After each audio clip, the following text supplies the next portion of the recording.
యాదాద్రి భువనగిరి జిల్లా భువనగిరి మండలం కేసారం గ్రామంలో ఇక్కడ ఇందిరమ్మ ఇల్లు ఓపెన్ చేసిన సర్పంచ్ గారు మనతో ఉన్నారు. ఇది ప్రతిపక్షం నుంచి ఉండి కూడా అధికార పార్టీ ప్రవేశపెట్టిన ఇందిరమ్మ ఇల్లుని ఓపెన్ చేసిన సందర్భంగా ఏ విధంగా ఉందో వారిని అడిగి తెలుసుకునే ప్రయత్నం చేద్దాం.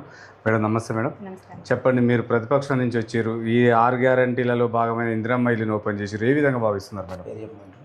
నమస్కారం అండి, నా పేరు కమ్మగాని మనోహర నరసింహగౌడ్, మాది కేసారం విలేజ్. నేను సర్పంచ్ను, భువనగిరి మండలం, యాదాద్రి డిస్టిక్ మాది. ఈరోజు మేము మా గ్రామంలో 99 రోజుల ప్రజా ప్రణాళికలో భాగంగా ఇందిరమ్మ ఇల్లు రిబ్బన్ కటింగ్ చేయడం జరిగింది. ఈ గవర్నమెంట్ మాకు పేద ప్రజలకు ఈ లబ్ధిని ఇవ్వడం మంచిగానే ఉంది. కాకపోతే ఏంటంటే వాళ్ళకి టైంకి వాళ్ళు బయట డబ్బులు దొరకనప్పుడు వాళ్ళు గవర్నమెంట్ ఆర్థిక సహకారంతో కట్టుకుంటున్నారు కాబట్టి వాళ్ళు కూడా కొంచెం వాళ్ళ మీద బర్డెన్ పడకుండా టైంకి డబ్బులు అందజేస్తే బాగుంటుందని నేను కోరుకుంటున్నాను. ఓకే మేడం, ఇక్కడ 6 గ్యారంటీలు ఎంతమందికి లబ్ధి చేకూరుతుంది మేడం? 6 గ్యారంటీల పేరులో భాగంగా మాత్రమే ఉచిత బస్ అండి, ఈ ఇందిరమ్మ ఇల్లు ఒకటి అంతే అండి. సార్ ఇక్కడ మీరు సర్పంచ్గా విధులు కొనసాగిస్తున్నారు సార్. ఇక్కడ 6 నెలలుగా వస్తుంది గెలిచి. ఈ 6 నెలల్లో 99 రోజుల ప్రణాళికలో భాగమైన ఒక కార్యక్రమం కావచ్చు, తర్వాత 6 గ్యారంటీలు కావచ్చు, గతంలో ఇక్కడ పైలశాఖ రెడ్డి గారు చేసిన అభివృద్ధి కార్యక్రమాలు కావచ్చు, ఏ విధంగా ఉన్నాయి సార్ ఇక్కడ? ఇప్పుడు మనకు ఈ 99 రోజుల ప్రణాళిక భాగంగా చెప్పుకోవడానికి గవర్నమెంట్ చాలా డబ్బా కొట్టుకోవడం జరుగుతుంది కాబట్టి అందులో నిధులు లేవు గ్రామ పంచాయతీలకు. మేము ఇప్పుడు సర్పంచ్ కాలం 10 బాధ్యత స్వీకరించి ఈ రోజు వరకు 5 నెలలు కంప్లీట్ అయ్యి 6 మంత్స్ కావస్తుంది. కావున సైలెన్స్ అయితే మేము మాకు ఏదైతే జనరల్ ఫండ్స్ ఉంటాయో ఆ జనరల్ ఫండ్స్ని కూడా అకౌంట్ ఫీజింగ్లో పెట్టిరు. ఇప్పుడు గ్రామాలకు ఈ 99 రోజుల ప్రణాళిక గవర్నమెంట్ ముఖ్యమంత్రి రేవంత్ రెడ్డి గారు పెట్టిరు. కానీ దీనివల్ల ఏం ఫాయిదా జరిగింది ఏమనేది చెప్పుకోవడం తప్ప, ఫోటో కాల్ ప్రకారం చేయడమే తప్ప సంక్షేమంగా క్లీన్గా చేసిన కార్యక్రమాలు ఎలాంటివి లేవు. దానికి ఇప్పుడు 99 రోజుల ప్రణాళిక పెట్టినప్పుడు దానికి నిధులు సమకూర్చాలి. సరే, గ్రామ పంచాయతీ జనాభా ప్రాతిపాదిక ప్రకారంగానో ఏదో రకంగా కొంచెం నిధులు ప్రవేశిస్తే దానికి మనం గ్రామ పంచాయతీ ముందు తీసుకుపోవడానికి వస్తుంది. ఇప్పటి వరకు ఎలాంటి నిధులు లేవు, ఏం లేవు. గెలిచిన సర్పంచ్లకు అట్లీస్ట్ ఏం చేస్తారు, జాయింట్ అకౌంట్ వివరాలు కానీ అట్లీస్ట్ వాళ్ళకి ఏంది నిధి నియమ నిబంధనలు ఓన్లీ ట్రైనింగ్ క్లాసెస్ ఇచ్చారు. అంతే మించి ఇంకా ముందు పోయింది లేదు. వ్యవస్థను ఏ రకంగా బలపరుస్తాము, ఏం చేద్దామనే ఆలోచన లేకుండా గుడ్డి వ్యవహారంతో గవర్నమెంట్ పోతుంది. ఇంకోటి దేశానికి ఏంటంటే గ్రామాలు వెన్నుముక. ఆ వెన్నుముక గ్రామాలకు ఏంటంటే విరిచే పనే జరుగుతుంది తప్ప ఇంకా అలాంటి ఉద్దేశాలు లేకుండా పోతుంది. ఒక బస్సు ఫ్రీ అంటారు, కరెంటు బిల్లు ఒకటి ఫ్రీ, ఇంత ఇందిరమ్మ ఇండ్లు కూడా వస్తున్నాయి. కాకపోతే అంటే ఇంకా 10 విలేజ్ కింద చాలా తక్కువలో వస్తున్నాయి. ఏంటంటే కొన్ని ఎక్కువ ఇస్తే విలేజ్లో చాలా డెవలప్ అవుతాయి. కాకపోతే ఏంటంటే ఈ బిల్లుల విషయంలో కానీ ఆన్లైన్ థంబింగ్ రాకపోవడం, కొన్ని అవకతవకల వల్ల చాలా ఇబ్బంది పడుతుంది ఏదైతే లబ్ధిదారులు. సో దానివల్ల గతంలో మాకేంటంటే పైలశేఖర్ రెడ్డి గారు ఎమ్మెల్యే ఉన్నప్పుడు మేము ఏది పోయి అడిగినా ఆయన పార్టీలకు సంబంధం లేకుండా ప్రతి విలేజ్కు ఎలాంటి వర్క్ అయినా సరే చేసుకోండి. ఈరోజు మొన్న మాకు వివా బిల్డింగ్స్ 12 వచ్చినాయి. 12 వస్తే కుంభం అనిల్ కుమార్ రెడ్డి గారు ఓన్లీ వాళ్ళకి ఎవరైతే సర్పంచ్లు ఉంటారో వాళ్ళకే 12 విలేజ్కి ఇవ్వడం జరిగింది. తర్వాత మేము అందరం హోటల్ వ్యూవర్లో మీటింగ్ పెడితే ఫైట్ చేస్తే అది ఎన్ఆర్జీఎస్ ఫండ్స్ నుంచి వచ్చినాయి. ఇది కాంగ్రెస్ గవర్నమెంట్ ఇచ్చే ఫండ్ ఏం కాదు. ఆ 10 లక్షల గవర్నమెంట్ కూడా హడావుడిగా విప్పేసి ఇప్పుడే ముగ్గు పోయాలి చేయాలి. బాధ్యతలు అనేది సర్పంచ్ల మీద ఘోరంగా నెట్టుతురు. కానీ కాకపోతే ఏంటంటే దానికి అనుగుణంగా ఫండ్స్ ఇస్తే కూడా మాకు చాలా బాగుంటుంది అని మా ముఖ్య ఉద్దేశం ఇందులో. ఓకే సార్, అంటే మీరు ప్రతిపక్షం నుంచి ఉన్నారు సార్. ఇక్కడ డ్రైనేజీ వ్యవస్థ కానీ, సీసీ రోడ్లు, వీధి కుక్కల పోరు చాలా ఉందంటున్నారు, కోతులు ఉన్నాయంటున్నారు సార్. ఈ నిర్మూలనకైనా మీరు ఎలాంటి అభివృద్ధి ఉంది మీ ముందర? యాక్చువల్ ఏంటంటే మా దగ్గర కోతులు మేము గతంలోనే నిర్మించడం జరిగింది. మా దగ్గర వీధి కుక్కలు ఏంటంటే వీధి కుక్కల్ని మనం ఏం చేద్దామన్నా గవర్నమెంట్ నుంచి ఒక రకమైన ఏదైతే సంఘాలు ఉంటాయో వాళ్ళతో మనకు చాలా కష్టంగా ఉంటుంది. కాబట్టి దానికి సమయం పాటించి కొంచెం పిల్లల్ని అలర్ట్ చేసి ఉండే గ్రామ ప్రజలకు అవగాహన సదస్సులు పెట్టి దాన్ని తీసుకుంటున్నాం. కాకపోతే ఈ అండర్ డ్రైనేజ్ సీసీ రోడ్లైనా ప్లస్ రోడ్లైనా ఇంతవరకు మేము ఈ గవర్నమెంట్ వచ్చి 2.5 సంవత్సరాలు ఇప్పుడు కంప్లీట్ అయిపోయింది. ఈ రోజు వరకు కూడా ఎలాంటి మా విలేజ్కి ఒక ఫండ్ అనేది ఇచ్చింది. ఓన్లీ హెచ్ఎండి ఫండ్స్ నుంచి 16 లక్షల వరకు అని చెప్పారు. కాంట్రాక్టర్ గారు 10 లక్షల వరకు చేసిండు. ఇంతవరకు మట్టి పోయలేదు, ఓ శిలాపలకం వేయలేదు, ఫోన్ చేస్తే రెస్పాన్స్ కాడు. ఇలాంటి గవర్నమెంట్ వ్యవస్థ తీరుంది. ఒక అంగన్వాడీ బిల్డింగ్ వచ్చి అది ఎన్ఆర్జీఎస్ ఫండ్స్ నుంచి వచ్చింది. ఈ రోజు వరకు ఎమ్మెల్యే గారు SDF ఫండ్ నుంచి కానీ ఎలాంటి ఫండ్ నుంచి మా విలేజ్కి ఒక 5 లక్షల వరకు పెట్టిన దాఖలు లేవు. ఎమ్మెల్యే గారు ఎలక్షన్లో వచ్చిపోయారు. ఊటిన మొన్న డిసెంబర్లో ఎలక్షన్ ముందు వచ్చి ఒక ribbon cutting HMD ribbon cutting చేసిపోయాను. ఇంతవరకు ఎలాంటి పరిస్థితి లేదు. అసలు ఫండ్స్ అనేది ఇవ్వడం లేదు. సరే, ఈ మారుమూల గ్రామంలో విద్యా వైద్యం ఏ విధంగా ఉంది సార్? అంతా ప్రైవేటు వ్యవస్థకే మొగ్గు చూపుతున్నారు. ప్రభుత్వ పాఠశాల చదివే విధంగా మీ వంతు కృషి ఏ విధంగా ఉన్నారు? ప్రభుత్వ పాఠశాల చదివే విధంగా మేము కూడా కృషి చేస్తున్నాము. కాకపోతే ఏంటంటే ఇందులో పేరెంట్స్ ఏంటంటే ఈ రోజున్న కాలం ప్రకారం ఏంటంటే పేరెంట్స్ ఎంత కష్టపడైనా ప్రైవేటు విద్యకు పోయి అంటే గవర్నమెంట్ విద్యను ప్రజలను నమ్మలేని పరిస్థితిలో ఊరు. ఏంటంటే వాళ్ళ పిల్లలు మేమే ఇంత కష్టపడుతున్నాం, పిల్లలు మంచిగా చదువుకుంటే రేపు ఫ్యూచర్ బాగుంటుందని మరీ కష్టపడి అప్పులు చేసి కూడా చదివిపిస్తారు. ఇక వైద్యం అంటారు, ఆ వైద్య వ్యవస్థ అనేది ఇంకొంచెం ఇంప్రూవ్మెంట్ కావాలి. కాకపోతే మనకు ఎయిమ్స్ ఒకటి రావడం వల్ల కూడా మనకి దగ్గర ఒక 20 కిలోమీటర్స్ ఉంది. అది మన బూర నర్సయ్య గౌడ్ గారు దాన్ని ఎంతో కృషి చేసి తీసుకొస్తే ఈరోజు అది అందుబాటులోకి వచ్చింది. ఇంక ఫుల్ ఫెసిలిటీతో వచ్చే రాబోయే 3 నెలల్లో ఫుల్గా రాబోతుంది కాబట్టి అదొకటి. ఇంకోటి ఏంటంటే మనం భువనగిరిలో ఉన్న PHC హాస్పిటల్ కూడా ఏరియా హాస్పిటల్ కూడా మన ఎప్పుడైతే హరీష్ రావు గారు వైద్యశాఖ తీసుకురో దాన్ని ఆ రకంగా ఉన్న వైద్య వ్యవస్థను మొత్తం నిర్మూలంగా చేసుకుంటూ మంచి మన దగ్గర ఇప్పుడు చాలా అప్డేటెడ్గా వచ్చినాయి. ఆ పరికరాలను వాళ్ళు యూజ్ చేసుకొని ఇంకా మంచిగా చేసుకుంటే చాలా బాగుంటుంది గవర్నమెంట్. ఓకే సార్, ఇక్కడ మాజీ ఎమ్మెల్యే పైలశేఖర్ రెడ్డి గారి పైన ఎలాంటి అవినీతి ఆరోపణలు లేవని చెప్తున్నారు సార్. అయినప్పటికీ ఎందుకు ఓడిపోయింది? కారణం ఏంటి? కారణం అంటే ఒకటే అండి, ప్రజల్లో మార్పు కావాలని అనుకున్నాం. మా కేసీఆర్ గవర్నమెంట్ కూడా ఎంతో మంచిగా చేసింది. జనాలు అన్ని విధాల రైతు లబ్ధి పొందిన రైతులే ఓట్లు వేయాలి. ఈరోజు 2.5 ఏళ్ళ నుంచి 3 సార్లు రైతు బంద్ చేసిండు రేవంత్ రెడ్డి గారు. అంతకు మించి ఇంకేం వేయలేదు. కాకపోతే జనాలు ఏంటంటే మార్పు అని ఒక వ్యత్యాసం తీసుకొచ్చి ఈరోజు చాలా బాధపడుతున్నారు ఓటు వేసిన వాళ్ళు. ఈరోజు మా భువనగిరి ప్రజలు మేమే బాధపడుతున్నాం. సరే, మేము ఆయనకు ఓటు వేయకుండా ఇప్పుడు మా శేఖర్ రెడ్డికి వేసాం, కానీ వేసిన వాళ్ళు కూడా ఈరోజు అరే ఎమ్మెల్యే గారు అంటే ఇట్లా మనం పోతే ఎనీ టైం అందుబాటులో ఉండదు. ఈరోజు ఎమ్మెల్యే గారి దగ్గర తీసుకుపోయేటోళ్ళు లేరు, ఎమ్మెల్యే వచ్చేటోళ్ళు లేరు రమ్మని చెప్తాను సార్. ఇక్కడ రైతులు కూడా చాలా ఇబ్బంది పడుతున్నారు సార్. ఈ IKP సెంటర్లలో ఇప్పటి వరకు కూడా ఒడ్లు కొనుగోలు కావట్లేవు అంటున్నారు సార్. దానిపైన మీరు ఏం చెప్పాలనుకుంటున్నారు? అయితే IKP సెంటర్ ఒడ్లు కొనకపోవడం ఏంటంటే వాళ్ళు ఏదో కేంద్ర గవర్నమెంట్ మీద ఆ గవర్నమెంట్ రుద్దడం తప్ప దీంట్లో ఇప్పటి వరకు ఎగ్జాంపుల్ మా ఉప సర్పంచ్ రైతు ఉన్నాడు. అతని ఇప్పటికి ఎంత సీరియల్ నెంబర్ 52 45 రోజుల ఒడ్లు వచ్చి 2 నెలలు 45 డేస్ అయిపోయింది. ఈ రోజు కూడా లిఫ్ట్ లేని పరిస్థితి, లిఫ్ట్ చేయలేకపోతున్నాం. మీరు గవర్నమెంట్ ఒడ్లు పండించిన విధంగా మీరు కొనాలి. గతంలో మా గవర్నమెంట్ ఉన్నప్పుడు అంత కరోనా టైంలో కూడా ఏ రోజు కూడా రైతులకు ఇబ్బంది పెట్టలేదు. ఆ కరోనా టైంలో కూడా కళ్ళాల దగ్గరికి పోయి మాస్కులు పెట్టి మరీ ఒడ్లు లిఫ్ట్ చేసిన ఘనత మా కేసీఆర్ గవర్నమెంట్ది. సార్, ఇక్కడ గత ప్రభుత్వం చేసిన అభివృద్ధి పనులు ఏమున్నాయి సార్ ప్రజలు చెప్పుకునేది? ఇది మా గవర్నమెంట్, ఇది కేసీఆర్ గవర్నమెంట్ చేసిన కేసీఆర్ గవర్నమెంట్ చేసిన టోటల్గా మా కేసీఆర్ గ్రామ పంచాయతీ అనేది చాలా మందికి తక్కువ తెలుసు. ఎందుకంటే మాకు రాగి టు చందుపట్ట వరకు BT రోడ్ అనేది లేకపోయేది. యాక్చువల్ ఏంటంటే ఆ BT రోడ్ విషయంలో మేము చాలా ఫైట్ చేస్తే ఈ రోజు వరకు ఆ రాగి టు చందుపట్ట BT రోడ్ అది లింక్ రోడ్ అయింది, కూనూరు టు కేసారం అది లింక్ రోడ్ అయింది, ప్లస్ మళ్ళా బాలంపల్లి టు రాగిరు అక్కడ కూడా లింక్ రోడ్, మాకు బాలంపల్లి టు కేసారం మా మధ్య లింక్ రోడ్ ఉంటుంది. BT రోడ్లు 100% సక్సెస్ఫుల్ చేసి మొత్తానికి మాకు ఈ గవర్నమెంట్ లాస్ట్ గవర్నమెంట్ 10 ఏళ్లలో మా విలేజ్లో 1.5 కోటి రూపాయల వరకు మేము తెచ్చుకోగలిగినాం. పంచాయతీ బోర్డు, గ్రామ పంచాయతీ బోర్డు నిర్మించడం జరిగింది. డ్రైనేజ్ అండర్ డ్రైనేజ్ టోటల్ 1.5 కోటి రూపాయలు మేము లబ్ధి పొందినాం. సరే, ఈ కేసారం గ్రామంలో అభివృద్ధి కార్యక్రమాలకు ఒక మహిళగా ముందుకు వచ్చింది సార్ సర్పంచ్గా. ఎట్లా ఉంది సార్? ఏ విధంగా మీరు ప్రతిపక్షం నుంచి ఉంటున్నారు? మరి ఎట్లా అభివృద్ధి సాధ్యమవుతుంది మీకు? ఒకటే సార్, నేను నమ్మింది ఏంటంటే నా సిద్ధాంతాలు నమ్ముకొని ముందుకు వచ్చిన గ్రామ ప్రజలు నన్ను ఆశీర్వదించారు. నాకున్న సహాయశక్తులు నాకు ఈ అవకాశం గ్రామ ప్రజలు ఇచ్చారు కాబట్టి దాన్ని ఏ విధంగా దుర్వినియోగం చేయకుండా అధికారం మనకు వచ్చిన అవకాశాన్ని ప్రజలకు అందుబాటులో ఉండి మన తోచిన సహాయం చేసి అలా సరైన గవర్నమెంట్ నుంచి లబ్ధి పథకాలు అన్నీ చేరేలా వాళ్ళకి ఆపతి సాపతి ఏదైనా మనం ముందుండి కార్యక్రమాన్ని నడిపిస్తే అదే నాకు ఇంతకుమించి ఇంకేం లేదు. ఆ ఒక్క పేరు తెచ్చుకుంటే చాలు, మనకు అంతకుమించి ఆలోచన ఏం లేదు. సార్, గత ప్రభుత్వంలో డబుల్ బెడ్రూమ్ ఈ భువనగిరి కానీ ఈ కేసారంలో ఎన్ని వచ్చినాయి సార్? గత ప్రభుత్వంలో డబుల్ బెడ్రూమ్ ఇవ్వకపోవడం వల్లనే మేము మైనస్ అయ్యాం. మా గవర్నమెంట్ డబుల్ బెడ్రూమ్ మీద కాన్సన్ట్రేషన్ పెట్టలేదు మా కేసీఆర్. ఎంతసేపు నీళ్లు నిధులు దానికోసమే వేసారు. కాళేశ్వరం ప్రాజెక్టు కట్టిండు. ఈరోజు ఆ కాళేశ్వరం ప్రాజెక్ట్ ద్వారా మొన్న రీసెంట్లీ మా చెరువు నిండి బసాపురం ప్రాజెక్టుకు వాటర్ వస్తే మా చెరువు నిండి ఆ నీళ్లు మా పొలాలకు కూడా వచ్చినాయి.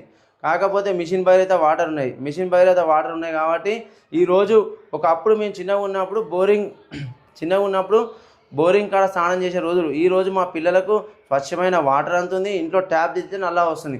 గ్రామ పంచాయతీ బోర్లు మాకు 4 ఉన్నాయి, ప్రజెంట్ 2 యూజ్ చేస్తున్నాం. అది కూడా అవసరానికి రాకపోయినప్పుడే యూజ్ చేస్తున్నాం తప్ప ఎనీ టైం అందుబాటులో వాటర్ కొరత తీసిండు, చెరువులు నింపిండు, రైతులను ఆర్థికంగా బలోపేతం చేసిండు, అన్నీ చేసిండు. ఏది అడిగినా కాదన లేకుండా ప్రతి ఒక్కటి చేసుకుంటూ పోయిండు, కులవృత్తులను సహకరించిండు. కాకపోతే ఒక డబల్ బెడ్రూమ్ ఇళ్ళనే బీసీ కార్పొరేషన్ లోన్ల మీదనే కొంచెం గవర్నమెంట్ వ్యతిరేకత వచ్చింది. అది 3వ టర్మ్ వస్తే అది కూడా క్లియర్ చేసేటోడు. బట్ అన్ఫార్చునేట్లీగా సక్సెస్ కాలేకపోయారు. జనాల్లో ఏంటంటే మార్పు అనే ఒక ఉద్దేశంతో ముందుకెళ్ళారు, అంతకుమించి ఏం లేదు అందరూ.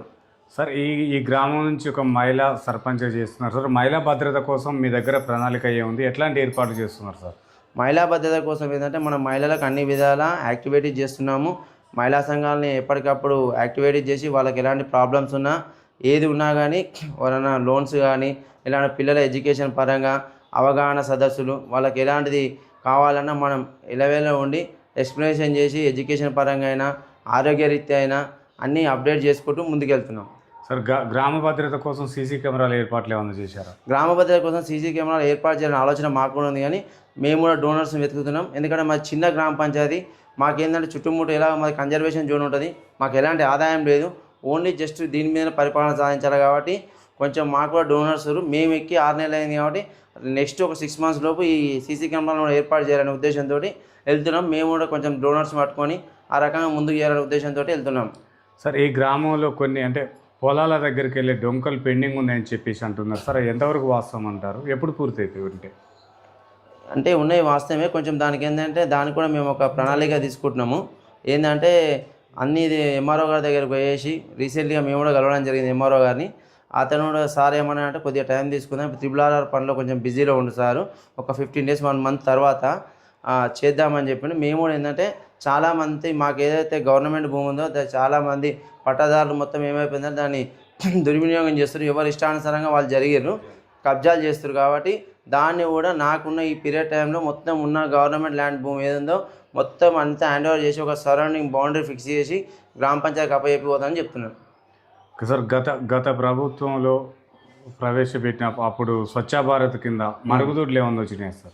వచ్చినాయి, మరుగుదొడ్లు వచ్చినాయి. మా ఊళ్ళో ఒక 8 వచ్చినాయి సార్. ఇంకుడు గుంతల కార్యక్రమం చేస్తున్నారు? ఇంకుడు గుంత కార్యక్రమం రీసెంట్గా చేస్తున్నాము, అది చేస్తున్నాము. ఇప్పుడు రేపు జూన్లో అంటే రేపు 12 నుంచి స్కూళ్ళు పెడతారు సార్. బడిబాట కార్యక్రమం ఏర్పాట్లు ఏ విధంగా కొనసాగబోతుంది? ఆల్రెడీ బడిబాట కార్యక్రమం రీసెంట్లీ లాస్ట్ 1 week బ్యాక్ తిరిగాము టీచర్స్ తోటి. కొంతమంది పిల్లల్ని ప్రైవేట్లో కూడా కన్వైన్స్ చేస్తున్నాము. ఇక్కడ 2 టీచర్లు ఉంటారు, వాళ్ళకి అవసరం అంటే ఇంకొక వాలంటీర్ టీచర్ని ఇచ్చి కూడా ఇంప్లిమెంట్ చేయాలనే ఉద్దేశంతో మేము కూడా తీసుకుంటున్నాం. మా పాలకవర్గం కూడా దానికి కట్టుబాటుని ముందుకు పోతున్నాం. సార్ రేపు జూన్ 2వ తారీఖు జెండా ఆవిష్కరణకు ఎవరైనా ముఖ్య అతిథులు ఉన్నారా, మీరే చేస్తున్నారు? ఎవరు ముఖ్య అతిథులు లేదండి. ప్రజెంట్ అయితే ఇప్పుడు మేమే ఎలాగో మన రాష్ట్రావత దినోత్సవం కాబట్టి అది ఏ గవర్నమెంట్ ఉన్నా మన తెలంగాణ మన హక్కు మన బాధ్యత, మనం యుద్ధంలో పాల్గొనాలం కాబట్టి దాన్ని గ్రాండ్గా చేయాల్సిందే, సక్సెస్ఫుల్గా మనం కంప్లీట్ చేయాలి దాన్ని. సార్ పాలకవర్గ సభ్యులు మీకు సపోర్ట్ చేస్తున్నారా? ఉప సర్పంచ్ గారు కూడా మీకు ఎట్లాంటి సహకారాలు అందిస్తున్నారు? పాలకవర్గం అంతా మాకు మంచిగానే ఉంది. మా ఉప సర్పంచ్ గారు కూడా మేము అంతా కలిసి నాతో పాటు అందరు ఎలక్షన్లో పోటీ చేసారు. నాకు ఎప్పుడు అన్యోన్యంగా మా ఉప సర్పంచ్ అయినా వార్డు మెంబర్లు అయినా అందరు మనకు కలుపుకొని ఏ పని అయినా వాళ్ళకి వివరించి చెప్పి ప్రతి ఒక్కటి సామరస్యంగా తీసుకొని, సరే కొంతమందికి అర్థం కాకపోవచ్చు కొంచెం ఎక్స్ప్లెయిన్ చేస్తాం, ఎక్స్ప్లెయిన్ చేసినాకనే దాని బిల్లు ఏదైతే తీర్మానం ఉంటుందో దాన్ని మేము పాస్ చేసుకుంటున్నాం. సార్ నూతన పెన్షన్ లబ్ధిదారులు ఎంతమంది ఉన్నారు సార్? నూతన పెన్షన్స్ ఎంతమంది అప్లికేషన్ పెట్టుకున్నారు? ఒక 60 మెంబర్స్, 63 మంది మెంబర్స్ రీసెంట్లీ పెట్టుకోరు. గవర్నమెంట్ దాని మీద అవకతవకలు ఉంది. అంటే 57 అని ఒకసారి చెప్తుంది, 65 ఏజ్ అని. దీని మీద ఏమైపోతుంది అంటే ఇప్పుడు 57 మనం తీసుకున్నాం, రేపు కొత్త పింఛన్ రేపు అలాట్మెంట్ చేస్తూ ఉంటుంది.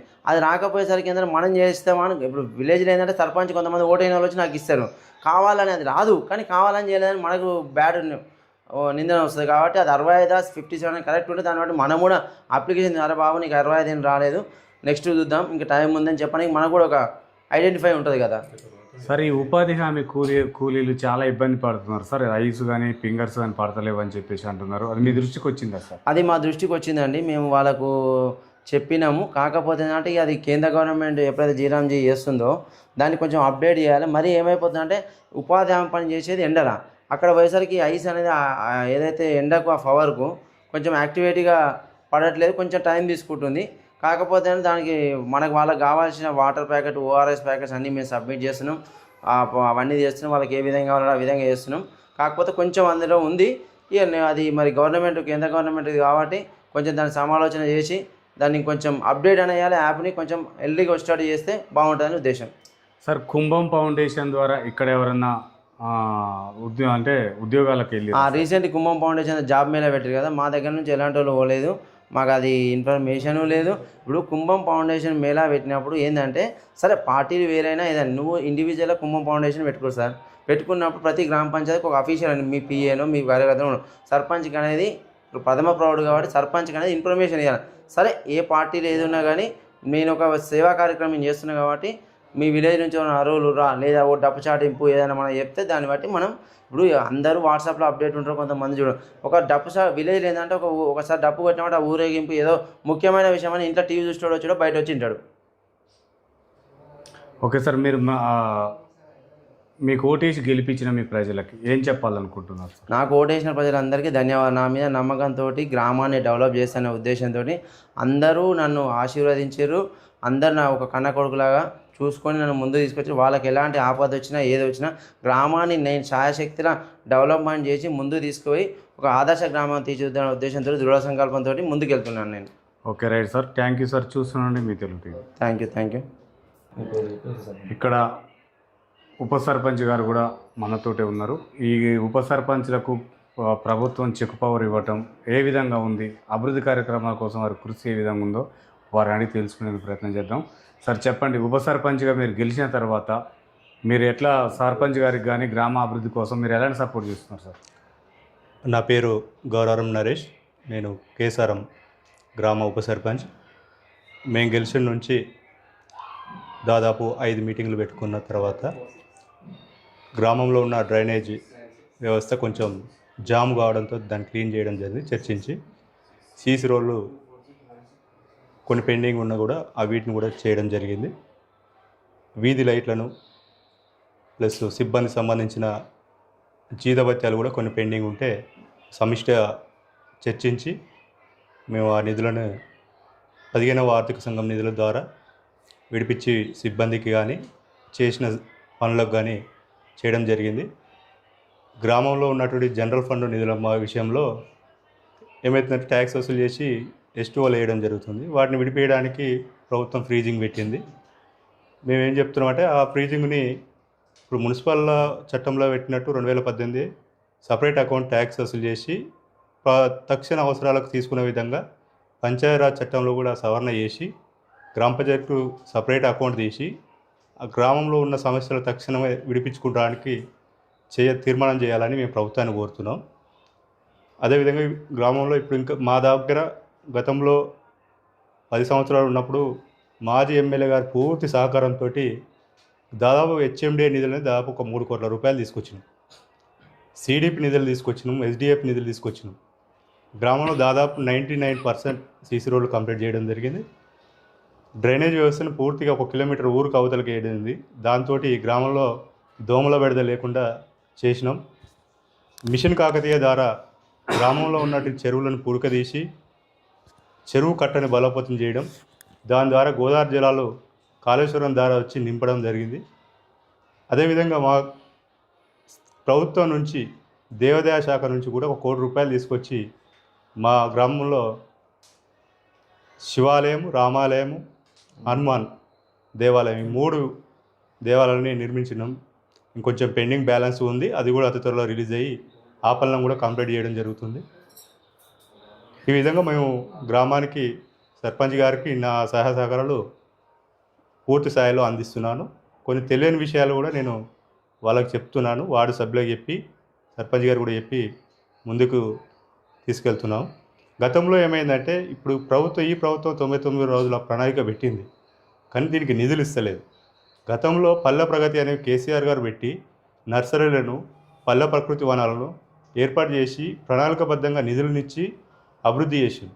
ఈ ప్రభుత్వం అదేవిధంగా నిధులు రిలీజ్ చేసి గ్రామానికి అభివృద్ధికి తోడ్పడాలని మేము ప్రభుత్వాన్ని డిమాండ్ చేస్తున్నాం. ఓకే సార్, ఈ ప్రభుత్వంలో ఉప సర్పంచ్లకు ఎలాంటి గౌరవం దక్కుతుంది? గత ప్రభుత్వంలో ఉప సర్పంచ్లకు ఎలాంటి గౌరవం ఇచ్చారు సార్? ప్రోటోకాల్ విషయంలో గతంలో గతంలో బాగుంది. ఈ ప్రభుత్వం వచ్చిన తర్వాత మేము అడిగేది ఏంటంటే, ఏదైనా శంకుస్థాపన అభివృద్ధి కార్యక్రమం చేస్తున్నప్పుడు శంకుస్థాపనలో సర్పంచ్తో పాటు ఉప సర్పంచ్ గారు ప్రోటోకాల్ ప్రకారం శిలాఫలకం మీద పేరు ఉండాలని మేము డిమాండ్ చేస్తున్నాం. ఇంకేమైనా మీరు ప్రభుత్వాన్ని డిమాండ్లు ఉన్నాయి సార్ ఉప సర్పంచ్లకు? మాకు కూడా గౌరవ వేతనం ఇవ్వాలని మేము ప్రభుత్వాన్ని అడుగుతున్నాం. ఈ మధ్యన ఏమవుతుందంటే, పంచాయతీరాజ్ శాఖ మంత్రి మొన్ననే ఒక జీవో సర్క్యులేషన్ చట్ట సవరణ చేయాలంటారు. ఉప సర్పంచ్లకే చెక్ పవర్ ఇవ్వాలని అంటారు. 2018 పంచాయతీరాజ్ చట్టం ప్రకారం ఉప సర్పంచ్లకు జాయింట్ చెక్ పవర్ ఇవ్వడం వల్ల మాకు అది ఒక సర్పంచ్తో సమానంగా గౌరవం ఉంటుంది. ఈ ప్రభుత్వం అది తీసే కుట్ర జరుగుతుంది.